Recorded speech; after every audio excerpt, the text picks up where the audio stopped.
Okay, now we're going to have a look at the TOEFL iBT Quick Prep and look at volume number 3 and give you another example of how to apply the reading comprehension methodology that we use. All right, so as you know, we don't read the passage first, we don't skim the passage or anything like that at all. What we do is we go to the first question, and our first question is a vocabulary question. The word diffused in the passage is closest in meaning to what?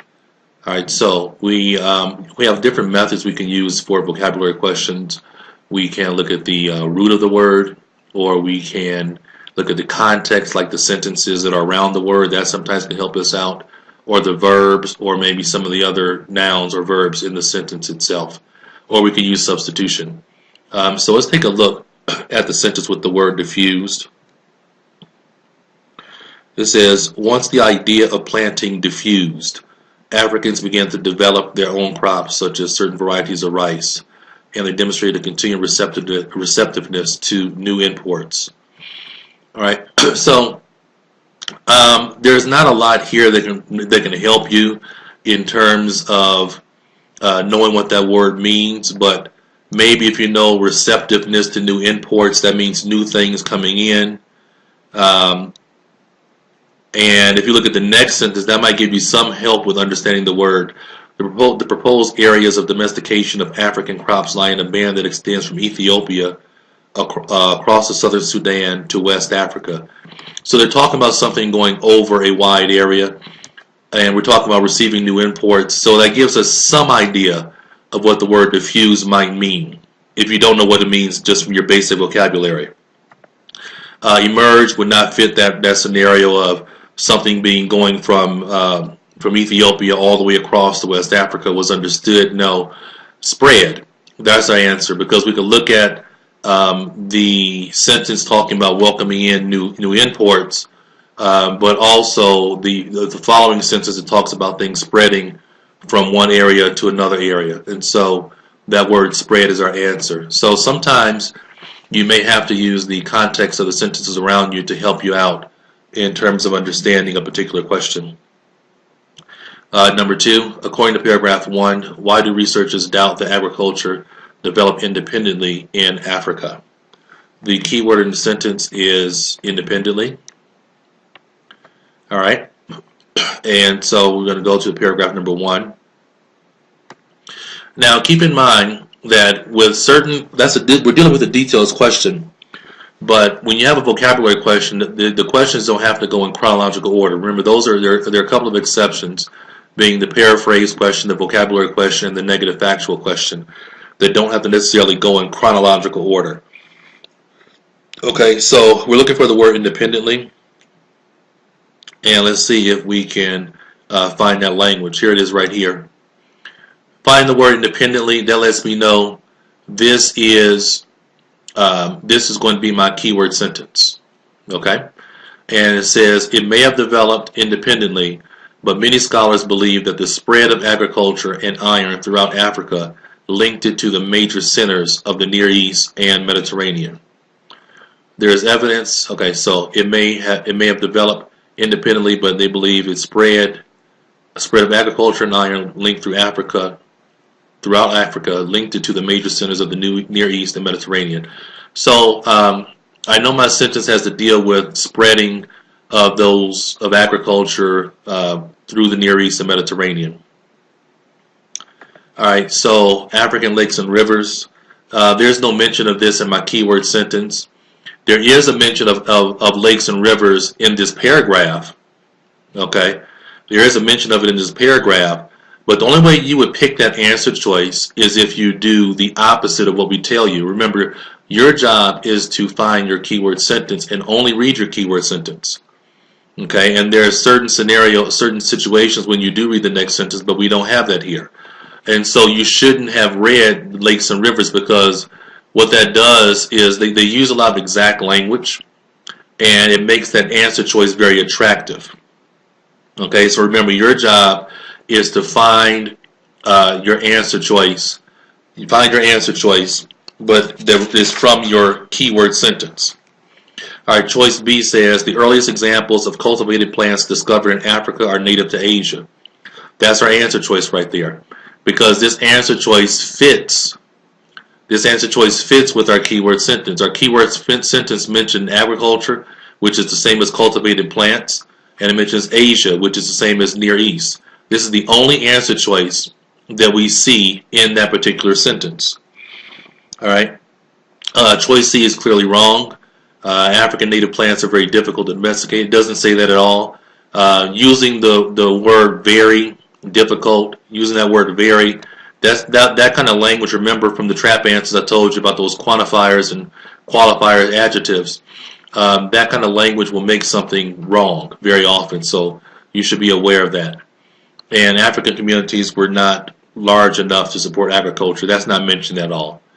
Okay, so be very, very careful that you stick to your keyword sentence, because if you only stick to that keyword sentence, you will end up picking the correct answer almost every single time. Just pick what's in there. Okay, pick what's in that keyword sentence and you'll be okay. Otherwise, if you read too much, if you keep reading more and more and more, you're going to read bad answer choices and you're going to get confused. Stay in your keyword sentence. Number 3, in paragraph 1, what does the author imply about changes in the African environment during this time period? Okay, and here we have an inference question. All right, so keep in mind we must pick the answer that must be true. Must be true. Our keywords in the sentence are changes and African environment. Changes in African environment. Those are our key words there. So we're looking in paragraph 1 for a sentence that mentions changes and African environment. All right, and so remember, sometimes with the question you have to be able to focus in on the synonym language. If you can focus in on the synonym language, then you can do a much better job of being able to find. You can do a much better job of being able to find the language that's necessary. Okay, you can find the language that's necessary. All right, so I think we found it right here. The drying up of what is now the Sahara Desert. That's my matching similar language. All right, drying up is a change, and the Sahara Desert is the African environment. So with this question, they really heavily relied on using synonym language, because that is something that you need to be able to do, is spot it. So this question, a lot of students in the past would waste time on this question because they're looking for the word changes or they're looking for the word environment. And sometimes they'll use similar language or synonym language that means the same thing. And you have to be able to spot that language. The drying up of what is now the Sahara Desert have pushed many peoples to the south into sub-Saharan Africa. These peoples, all right, so I can read that sentence that starts with the word these. These peoples settled at first in scattered hunting and gathering bands, although in some places near lakes and rivers, people who fished with a more secure food supply lived in larger population centers. All right, so I read from there to there, okay, because this sentence starts with that word these, so I can read that one also. So I want to pick my answer choice that fits here. The drying up of what is now the Sahara Desert had pushed many people to the south into sub-Saharan Africa. Okay, and let's see which answer choice will match.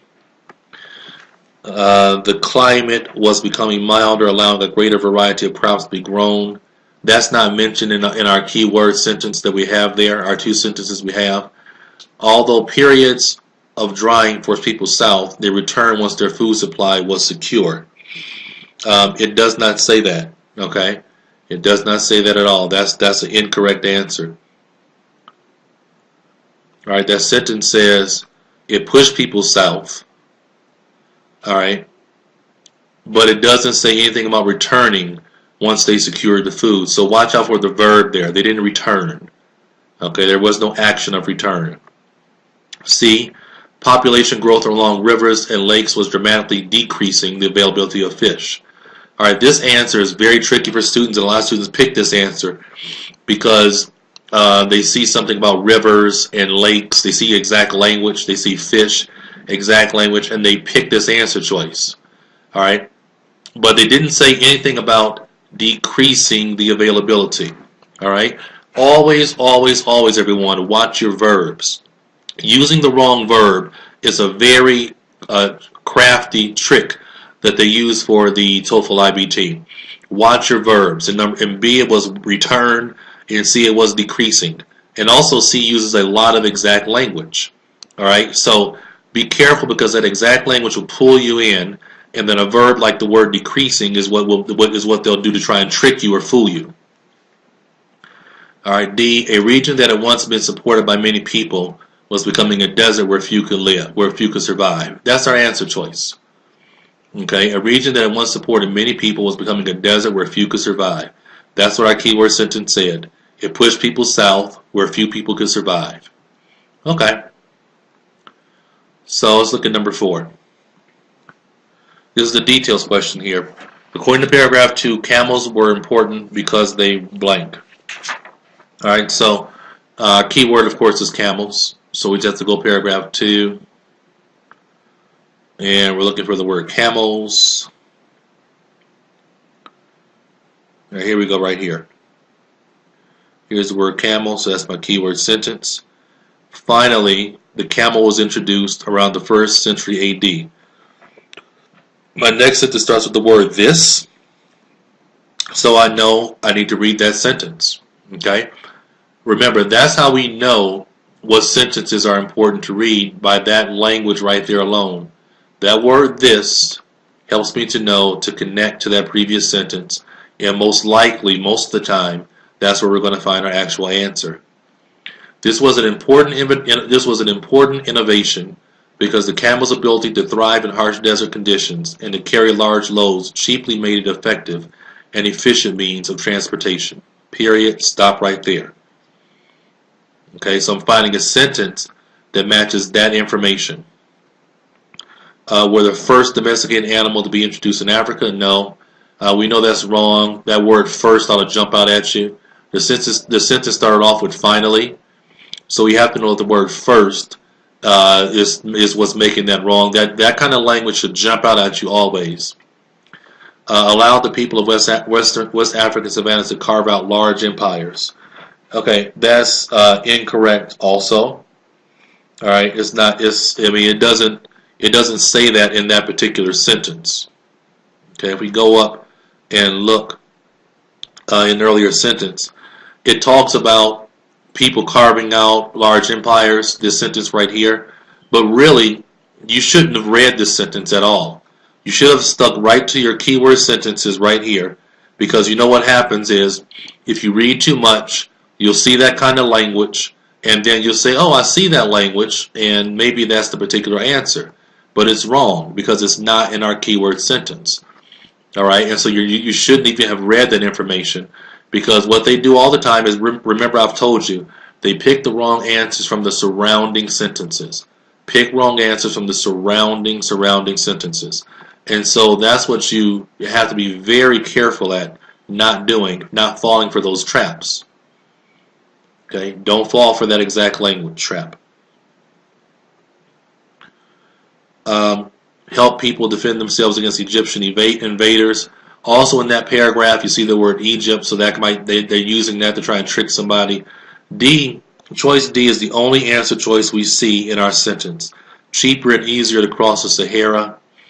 And when we look up here, we see that this is our keyword sentence right here, along with this one. That's all we see is them talking about making it better to transport large loads cheaply and effective means. So that's the only answer we see. Okay, so what you're not supposed to do is, well, what you're supposed to do is find your keyword sentence, know when to read the next one, and then at that point check your answers for which one that you see in that keyword sentence. Be courageous enough to accept that if you don't see an answer choice in that keyword sentence, it's wrong. If you don't see it, it's flat out wrong. Don't use it. Don't fall for the trick at all. All right, let's have a look at number 5. According to paragraph 2, which of the following were subjects of rock paintings in the Sahara? All right, so our keyword language is rock paintings. So we just have to go find that keyword sentence and stick to it. Stick to it, stick to it, stick to it.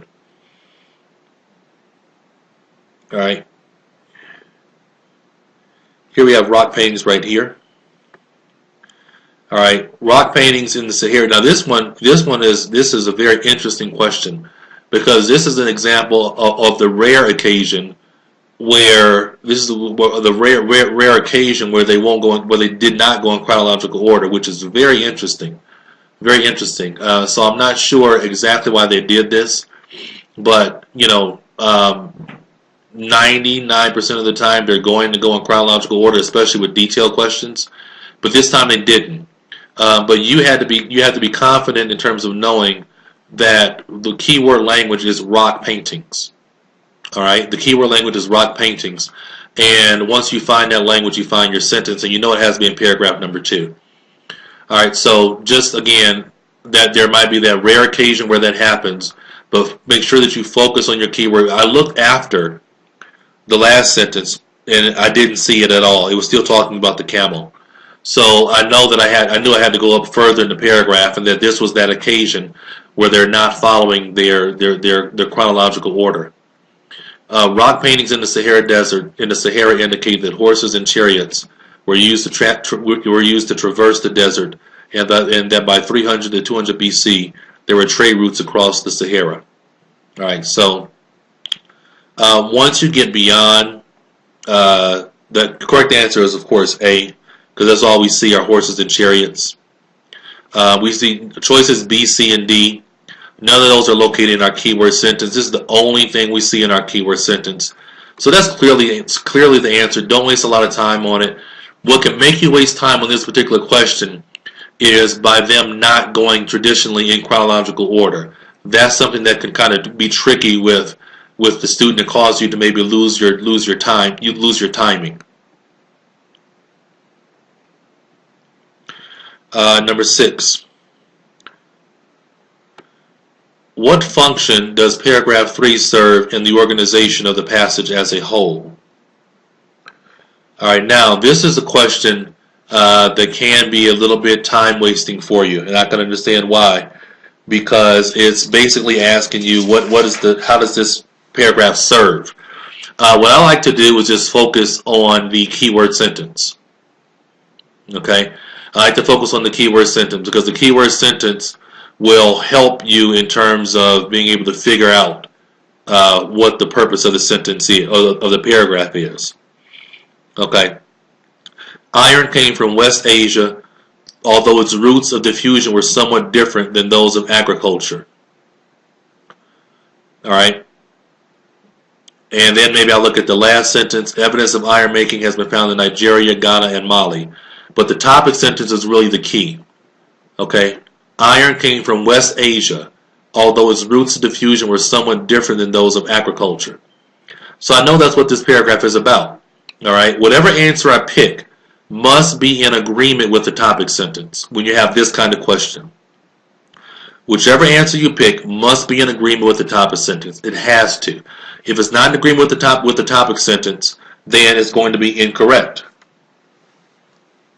All right, it contrasts the development of iron technology in West Asia and West Africa. No, there's no contrast language. Okay? If there were, we would see that in our opening sentence, and it's not. So A is wrong. It discusses a non-agricultural contribution to Africa from Asia. That's our answer right there. Choice B. Okay? Because this answer choice B is exactly what we see in that topic sentence. Remember, our topic sentence said iron came from West Asia, although its routes of diffusion were somewhat different than those of agriculture. Okay, and this answer choice uses synonym language. Non-agricultural is the same as iron. Okay, remember, you want to pick answers that use synonym language. Okay, synonym language. Choice A, a lot of students pick choice A because they see the word iron, and they saw the word iron in the topic sentence, so they say that must be the answer. But you cannot, they